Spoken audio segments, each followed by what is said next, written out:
ومن آیاته ان خلق لكم من انفسکم، اور میری نشانیوں میں سے ایک علامتوں میں سے علامت یہ ہے کہ میں نے تمہارے لیے ازواج کو پیدا کیا، میں نے تمہارے لیے بیویاں پیدا کی۔ ومن آیاته ان خلق لكم من انفسکم، تمہارے ہی جنس سے، لتسكنوا الیہا،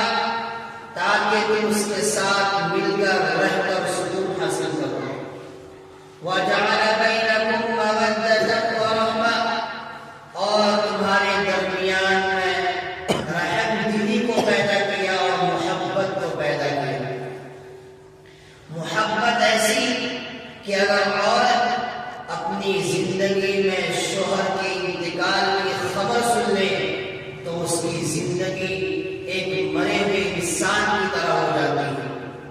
بظاہر وہ زندہ رہتی ہے لیکن غموں کی ایسی ماری ہو جاتی ہے، یہ محبت کی علامت ہے۔ رحم دلی ایسی کہ چاہے کتنے بھی آپس میں اختلاف ہو جائے، جھگڑے ہو جائے اور آپس میں کتنا ہی معاملہ بگڑ جائے، رحم دلی ایسی ہوتی ہے کہ اگر اس نے بیماری کی خبر سن لی کہ میرا شوہر بیمار ہے تو اس کی شفا یابی کے لیے ہر ممکن کوشش کرتی ہے۔ اس کی بیماری میں جتنا ہم ساتھ نہیں دیں گے اس سے کئی گنا ساتھ وہ ہمارا نبھاتا ہے۔ رحم دلی ایسی۔ تو اللہ تبارک و تعالیٰ نے کہا کہ اور ہم نے تمہارے درمیان میں محبت کو پیدا کیا اور رحم دلی کو پیدا کیا۔ یقیناً یہ جو ہے بڑی نشانی ہے ان لوگوں کے لیے جو سمجھ رکھتے ہیں۔ اللہ تبارک و تعالیٰ نے اس چیز کو بتایا۔ میرے بھائیوں، آج جو بات کرنی ہے کہ نکاح کا مقصد کیا ہے، اور جب نکاح کیا جائے اور اس کو اس مقصد کے لیے کیا جائے جو نکاح کا مقصد ہے، تو نکاح میں برکتیں، رحمتیں، محبتیں، ساری چیزیں پیدا ہوتی ہیں۔ لیکن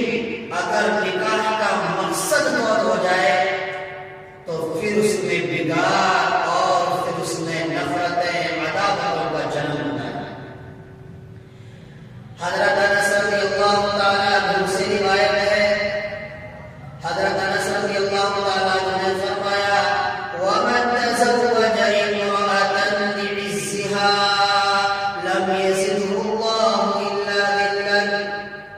کہ جس نے کسی عورت سے نکاح کیا مقصد یہ تھا کہ اس سے نکاح کرنے کی وجہ سے میری عزت بڑھ جائے گی، میرا مقام و مرتبہ بڑھ جائے گا،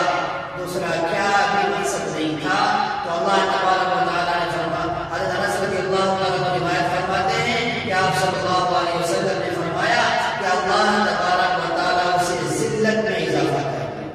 نکاح کا مقصد من تزوج امرأة لعزها لم يزده الله إلا ذلا، کہ اللہ تبارک و تعالیٰ اسے ذلت کی زندگی عطا کریں گے، اس سے وہ عزت حاصل نہیں کرے گا بلکہ ذلت حاصل کرے گا۔ وَمَن تَزَوَّجَ امْرَأَةً لِمَالِهَا، اور جس نے شادی اس لیے کی تاکہ مال حاصل ہو، دولت حاصل ہو، ثروت حاصل ہو، اللہ کے رسول صلی اللہ علیہ وسلم نے فرمایا لَمْ يَزِدْهُ اللَّهُ إِلَّا فَقْرًا، کہ اسے اپنی زندگی میں صرف اور صرف فقر ہی محسوس کرے گا، اسے فقر ہی حاصل ہوگا، مال حاصل نہیں ہوگا۔ میرے بھائیوں، یہاں پر سمجھنے کی اور سوچنے کی ضرورت ہے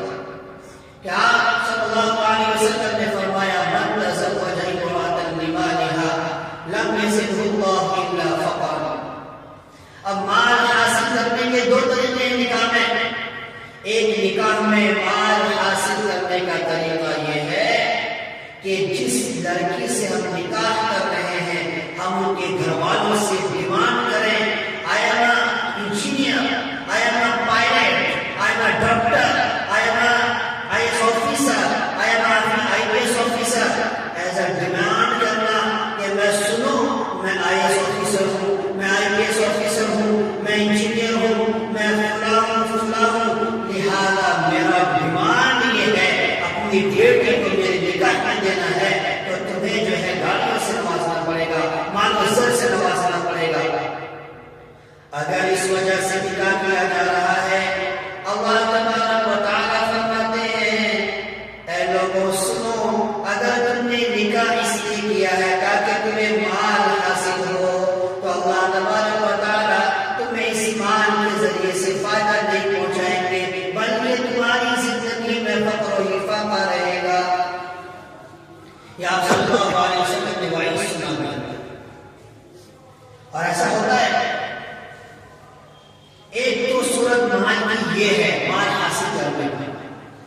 ایک صورت مال حاصل کرنے کا یہ ہے کہ لڑکی میں مجھے دینداری نہیں دیکھنی، حسب و نسب نہیں دیکھنا،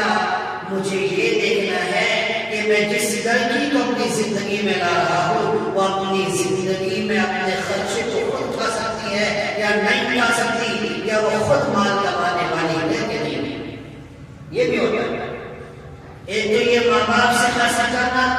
دوسرا یہ کہ وہ عورت خود کمانے والی ہے کہ نہیں ہے۔ تو جس نے اس